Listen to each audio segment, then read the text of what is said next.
Okay. Did you know that empty set is a subset of every set? Yes po. Empty set or null set ay subset siya ng bawat set. Pag-usapan natin yan in this video. So here we have set A and set G. So set A is the larger set and set G is the empty set or the smaller set. How comes that empty set is a subset of A? Balikan natin yung definition. 'Di ba?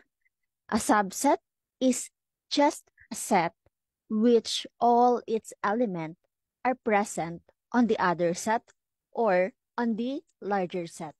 How comes that empty set with no elements is a subset of that larger set?